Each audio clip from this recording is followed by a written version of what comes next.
Good afternoon, everyone. Thank you so much for being here. Good afternoon, friends, colleagues, faculty members, students, staff, and honored guests.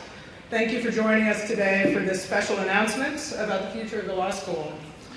I know you actually want to hear the announcement. You've enjoyed the food, you hear the beverages coming, you wonder what's this all about. But I have to spend a moment just reflecting on the law school's history, and it really is just a moment. So in September, UBC Law will celebrate its 70th anniversary. In the brief arc of its history, the law school has gone from the army huts on the edge of the Point Grey campus to one of the top 40 law schools in the world. And that we also seek beyond that to become one of the world's great centers for legal education and research. For people who've had a chance to hear the story of the law school's birth and have had a chance to follow our progress over the past 70 years, you would know this has been an amazing trajectory. And it's been fueled by the commitment of each generation. But beyond Peter's gift, I wanted to make sure that everyone knew that it's meant to be an inspirational gift, not just all of us to think about what law schools are for and what we can do for our students in the broader world, but it's also an opportunity to encourage others to be ambitious for the future of the school. Our progress over the past 70 years has taken place because each generation of graduates has felt committed to making sure that this law school represented excellence in the pursuit of justice.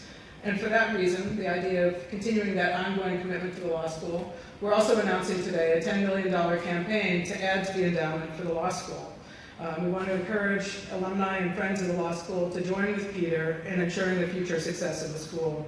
By the end of this campaign, the law school's endowment will have grown to $50 million a year, which spins out for people who do the math under our current board policies, about $1.75 million a year to support students, to support faculty, and to support excellence in programs at the law school.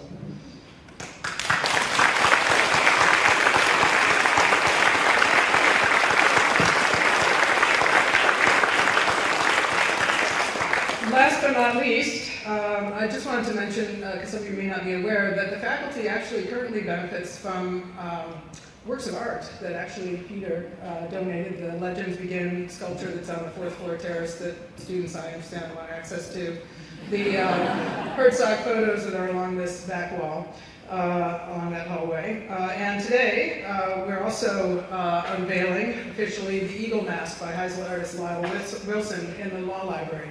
And I think on the screen somewhere around now, magically, you'll be seeing pictures of the newest piece of art. And so thank you very much for that gift as well. So, without further ado, please let me introduce you to Peter Allard, who graduated from UBC with a BA in History in 1968 and a law degree in 1971. And I need to make sure that this works.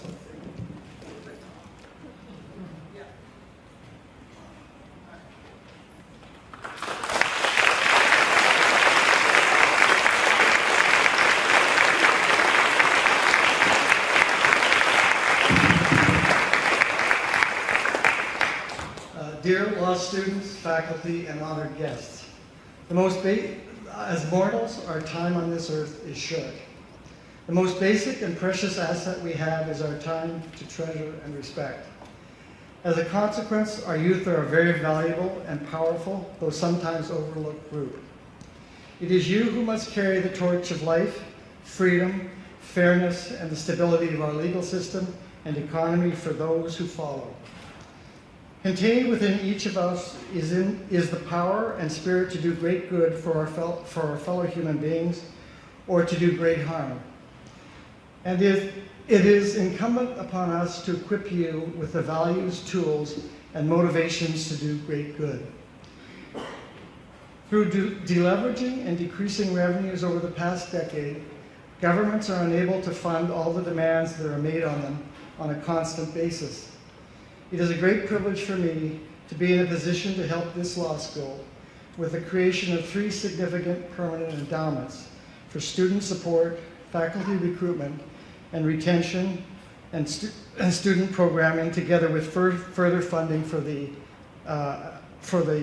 faculty's Allard Prize for International Integrity. My gifts are meant to support the long-term success of the law school and enable it to establish and maintain pillars of excellence in human rights and international integrity and ethics, and take a leadership role in supporting the values associated with the 6 criteria of the Allard Prize: courage, leadership, transparency, accountability, rule of law, and anti-corruption. These monies were created over 3 generations by my family, business associates, and scores of advisors and professionals. My hope is that my gifts with judicious and prudent long-term management will grow over time to help make the law school one of the best known and respected law schools in the world in terms of scholarship and leadership, and to infuse the concept of integrity and ethics to strengthen the rule of law in a more powerful and definable way in Canada and worldwide. The legal profession has more impact on our society than any other, and my gifts are intended to support the education of and help inspire students and others whose responsibility it will be to ensure that the lifeblood of ethics and justice for all are carried forward. You must recognize your human potential to support long-term stability and sustainability, and collaborate and cooperate locally, provincially, federally, and internationally in all that you do to make a better world for all. The challenges that are facing the world today are monumental, but not more so than those of the past. We live in a time of constant communication, numerous lobbyists at the door of every politician, self-interest, self-preservation, too big to fail, too big to jail, too big to prosecute, get out of jail free cards through issuances of immunity and pardons, a willful blindness to recognize obvious facts, and a willful determination to distort them. Failure to balance our institutions of enforcement with appropriate rules and regulations. Failure by self-governing bodies to discipline appropriately. Failure to recuse for obvious conflicts of interest. Power over principle. Power of monopolies. Failure to account and be transparent at every level, no matter the business, government body, or bureaucracy. Concentration of our media, damaging our freedom of speech. Gaming of the legal system with constant delays and legal strategies at the expense of both financially and emotionally of the little guy who cannot possibly afford access. Prepared scripts of and other controls on elected parliamentarians. Failure of corporate bodies to penalize corporate incompetence and mistakes. Failure of investment and pension fund organizations to hold their people accountable. Failure to place management reward on the same level as the shareholder, and failure of government regulatory bodies to enforce rules and give access to a level playing field. As someone who loves and is fascinated by history, I urge you to read David McCullough's books on the 2 US presidents, John Adams and Harry Truman.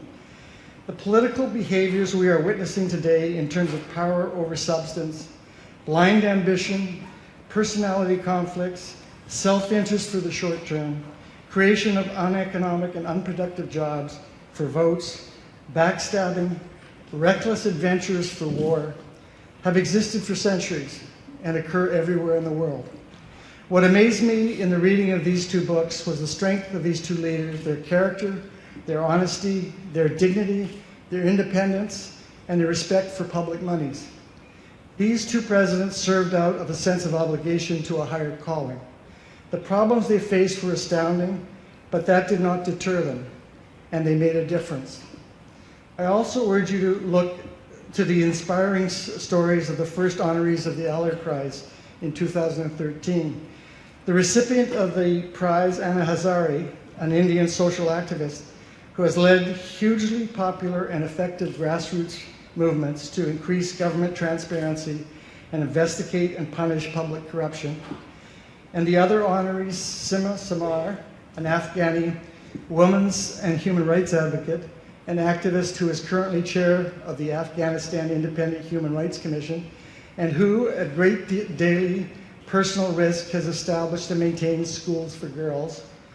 And Global Witness, an international NGO that works to address natural resource exploitation and corruption and the resulting poverty and human rights abuses worldwide. These individuals and organizations are making a profound, selfless difference in our world. In order to restore the checks and balances lost over the past 2 or 3 decades, which period was preceded by 50 years of relative financial stability, each and every one of you needs to honestly and actively believe that by coming together and exercising your collective and collaborative efforts, using your imagination and power of youth and vitality, you can effect necessary changes in laws and regulations and ensure that solid enforcement here and around the world. I am concerned about the feeling of powerlessness on the part of some youth that can be seen in the fact that fewer and fewer of you are voting in the belief that the system is rigged and controlled by money, power, and party politics, which are not directed long-term to sensible and equitable policy decisions, and that you cannot influence the system. Within us all is the power to effect change and to help move and direct our colleagues and fellow citizens in the right direction. We must all take action to effect positive change in ways small and large each and every day. Throughout the last 4,000 years, all major civilizations, religions, and philosophies of the world, including ancient Egypt, the Greek and Roman empires, Christianity, Islam, Hinduism, Buddhism, Confucianism, and all the other isms, have embraced a simple concept called the Golden Rule. Do unto others as you would have it do unto you. This is what I believe is the moral and spiritual ethic that rests within each and every one of us, to see that our neighbors and citizens around the world are treated with humanity and dignity, and that basic human rights are entrenched, maintained, and increased as time evolves, with all of our collective efforts ensuring that our legal system represents all persons. Dean Mary Anne Bobinski and Assistant Dean External Relations Carrie Surlasky have been relentless in developing relationships with law faculties and other relevant organizations within Canada and internationally, and maintaining relationships with alumni wherever they might be. And they have wholeheartedly dedicated their belief and energies in the vision and are indefatigable in their promotion of the 6 criteria of the Allard Prize. To a great extent, my donation and this naming is a testament to their, my lawyer Jeff Lister, and my nephew Rob King's persistence. Universities are filled with the usual politics of any organization, but I can without hesitation say that the dean and assistant dean, the faculty members, and the rest of the faculty team with whom I have had contact represent everything I can think of in terms of courage, leadership, transparency, and accountability for the benefit and the improvement of the rule of law. And so, it is here at UBC Law that I see the possibility of inspirational leadership and a catalyst for profound positive change on a global scale for generations to come. May you all have the strength and courage to use your collective intellects and common sense with humor and kindness to improve, extend, and rebalance the rule of law and thereby provide fundamental rights, equality, justice, order, and security for all now and in the future. Hold on a sec.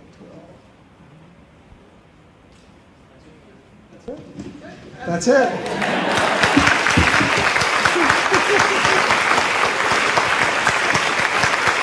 Thank you.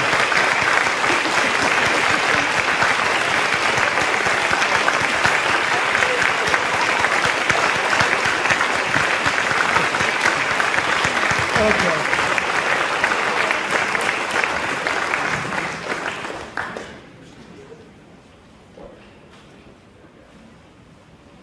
All right. Well, thank you, Peter, for those remarks. And to speak on behalf of the students, we have LSS President Andrea Fraser.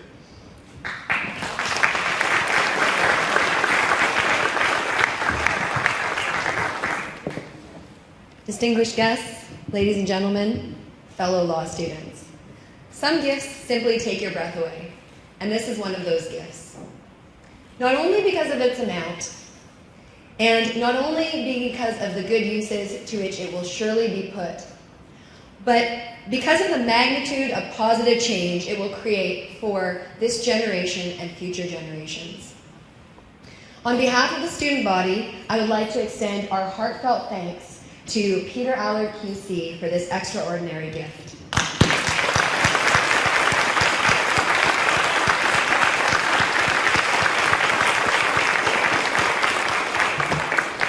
If it takes a village to raise a child, it most definitely takes a community to develop students of the law into very capable lawyers and judges. Mr. Allard is a person who has been and continues to be a leader of our community. He generously supported the building of Allard Hall, and let me take this opportunity to say thank you on behalf of all the students for the law school's world-class home. We spent hours upon hours within these walls, and we therefore really appreciate the abundance of natural light. I can tell you we save a ton of money on vitamin D supplements, don't need to go to the tanning bed as much. We're good. But most importantly, Allard Hall is the home of our community. It's the place where we learn, laugh, study, and live. We could not ask for a better home. Yet as today's gift demonstrates, Mr. Allard's generosity continues. Once fully endowed, this gift will provide almost $1 million a year in funding in perpetuity. Students today and 4 generations to come will directly benefit in many ways. And I know that all the students here would love to hear the ways in which this gift is going to make a concrete difference in all of your lives. So let me tell you a few of them. Making it through law school is not an easy task for many. Students often need financial help. We can look forward to the addition of new awards and bursaries, along with funding for student summer work experiences. The backbone of our law school community is our faculty, and let me take this moment to specially mention our dean, Mary Anne Bobinski, who has been a champion of the law school and who has worked tirelessly with community leaders such as Mr. Allard during her time as dean.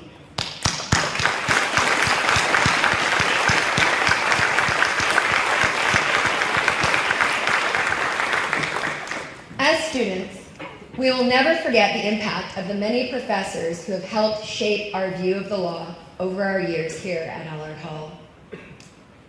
Mr. Allard's gift will ensure that our community is able to attract and retain the very best. As our faculty is supported in their research, this will provide valuable opportunities for students to participate in that research, which will prove invaluable for our futures as well. In addition, this donation includes a significant endowment for experiential learning. And this is something that I'm particularly interested and excited about. During my time here at Allard Hall, as many of you know, I've worked a lot at our student legal clinic, and my work there has shown me the value and importance of hands-on learning. Experiential learning connects the theory of law with the reality of people's lives. Dealing with real issues gives students relevant insight into people, their problems, and their needs. It also shows us the importance of using the power that we have as law students and future lawyers to help address those very needs. Finally, this gift will ensure the continuation of the Allard Prize for International Integrity and related activities that benefit students, such as internships, funding for externships, and further research opportunities. The Allard Prize is a truly unique initiative, and we as students are extremely proud of our law school's role in promoting human rights and combating corruption internationally. Mr. Allard, your gift is a truly remarkable legacy. It will allow our community the chance to dream big and to make those dreams a reality. Ultimately, the best way to express gratitude is through action. It's my hope that as graduates of the Peter A. Allard School of Law, we go into the world and live the principles of the community that educated us. Whatever area of the law you end up practicing in, wherever you are in the world, please remember your position of privilege and give back as Mr. Allard has so generously done.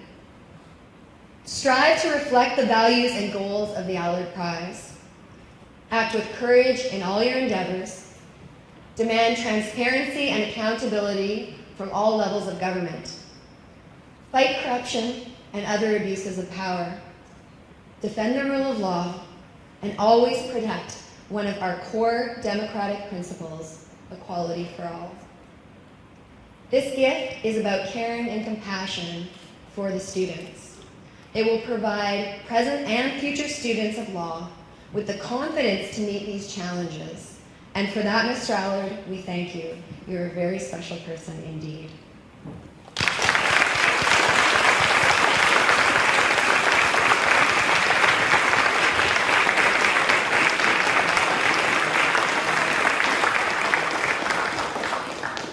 Thank you, Andrea, for those wonderful remarks. Thank you again to Mr. Allard. I have to say, I hope some of the students here today will have the opportunity to meet with you. They've certainly heard from your remarks, your passion for justice, and the way in which you care so deeply about students in the law school and what they will do with their careers. Your commitment to the law school has created this foundation for the law school's future success. And we will strive in all ways to live up to the ambitious vision that you've set for us. I would like to invite everyone to join in a little bit of a thing that we don't usually do. I'm reading aloud, it's a small glass of champagne or sparkling water in honor of the special occasion. And so I believe magically back here you will find some champagne and some sparkling water for those who are going to class. And I invite you to toast the new future of the law school and to thank Mr. Allard. And as well, feel free to go and see the new mask in the law library. Thank you very much for being here today.